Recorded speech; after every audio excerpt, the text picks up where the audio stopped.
নমস্কার। ঠাকুর মা স্বামীজি আর আমার গুরু মহারাজের চরণে প্রণাম নিবেদন করে শুরু করছি আজকের পাঠ। আজ আমি আপনাদের শ্রীমৎ স্বামী ভূতেশানন্দজি মহারাজের জীবনের কিছু ঘটনা বলবো। শ্রীরামচন্দ্র সীতাদেবীকে সমুদ্র দেখিয়ে বলছেন, ওই দেখো লৌহচক্রের মতো সমুদ্র, তমাল ও তালবনে নীল বর্ণ তার বেলাভূমি সূক্ষ্ম রেখার মতো দেখাচ্ছে।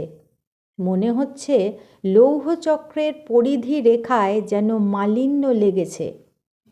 স্বামী ভূতেশানন্দজি মহারাজ বলছেন, কালিদাস বড় কবি, কিন্তু তমাল তাল এদের একসঙ্গে মহাকবি সমুদ্রের ধারে নিয়ে গিয়ে ফেলেছেন।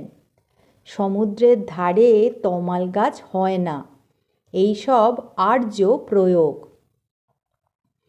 মহারাজ আর একটি হাসির কথা বলছেন। একদিন হাঁটার সময় দেখা গেল সামনে এক সাধু আসছে। খুব মোটা শরীর, বেশ হেলতে দুলতে আসছে। হঠাৎ মহারাজ সেই দিকে তাকিয়ে পাশে চলা প্রবীণ এক সন্ন্যাসীকে বলছেন, আচ্ছা বলো তো, ওই সাধুটির বেশ ফলার খাওয়া চেহারা তো, তবে ওনার ফলার কেমন জানো? ওর ফলার হচ্ছে চিঁড়ে, দই, কলা এইসব। বলেই তার সহযাত্রী আর একজন ফর্সা সাধুকে লক্ষ্য করে বললেন, আর এর ফলার হলে কেমন হবে? এর হবে লুচি, ক্ষীর, সন্দেশ। প্রায় প্রতিদিনই কিছু না কিছু এই আনন্দ রসের ফোয়ারা ছুটত, আর আমরা হেসে আকুল হতাম।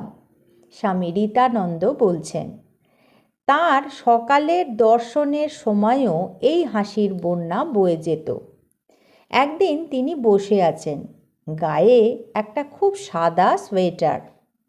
হঠাৎ একজন দর্শনার্থী সাধুদের মধ্যে একজন বলে উঠল, মহারাজ, আজ খুব কন্ট্রাস্ট হয়েছে। তার গায়ের কালো রঙের সঙ্গে সাদা সোয়েটারের কথা ভেবেই সে বলেছিল।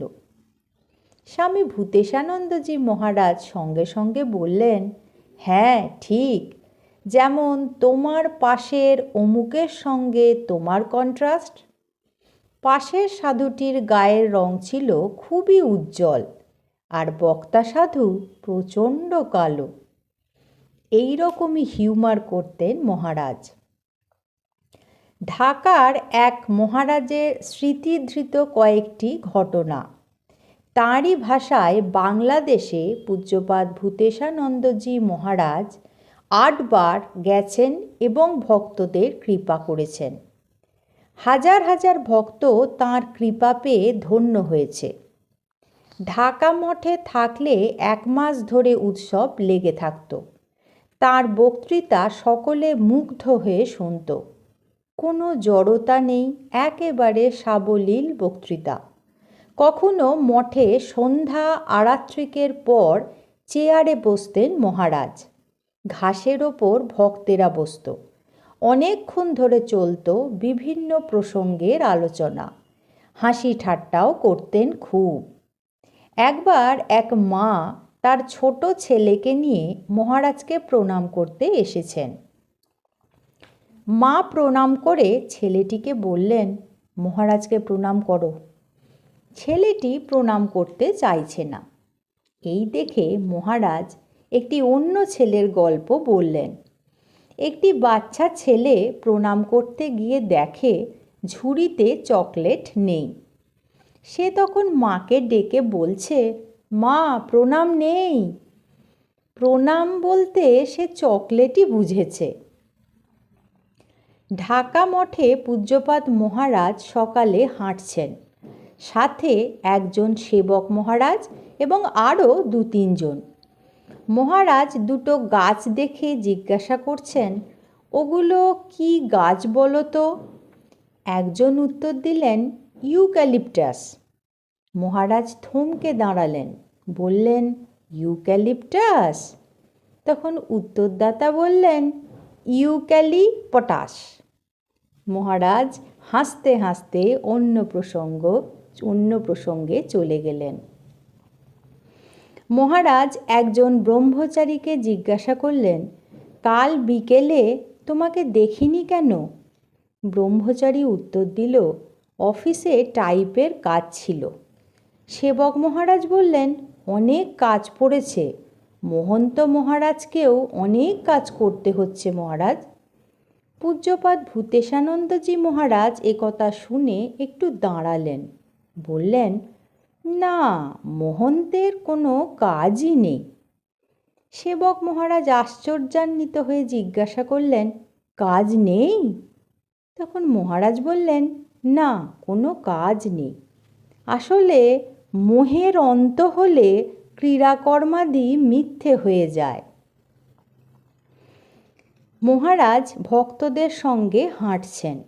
হাঁটতে হাঁটতে দেখা গেল একটা বড় কালো শুঁয়োপোকা, বিছার মতো, রাস্তার উপর দিয়ে যাচ্ছে। মহারাজের সামনে কেউ সেটিকে মারছে না। তখন মহারাজ বললেন, কেউ এটার বিছা জীবন ঘুচিয়ে দিতে পারো? মহারাজ কিন্তু বললেন না এটাকে মেরে ফেলো, বললেন বিছা জীবন ঘুচিয়ে দিতে। একজন মহা উৎসাহে তার বিছা জীবন ঘুচিয়ে দিলেন। অন্য একজন প্রশ্ন করছেন, মহারাজ স্বর্গটা কোথায়? স্বামী ভূতেশানন্দজি মহারাজ বলছেন, কেন, জানা থাকলে যেতে সুবিধা হবে? আসল কথা ভক্তি লাভ করা। ভক্তি লাভ হলে স্বর্গ নরকের ধারণা অনেক নিচে পড়ে থাকে।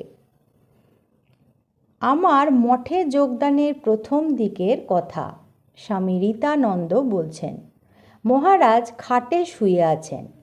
মেঝেতে হাঁটু গেড়ে মহারাজের মাথায় আমি হাত বুলাচ্ছি। মহারাজও আমার হাতটা নিয়ে কখনো নিজের হাতে রাখছেন, কখনো ছাড়ছেন। কথা বলতে বলতে আমার মাথাটা নিচু হয়ে মহারাজের হাতের উপর কখনো বা বুকের কাছে নেমে যাচ্ছে।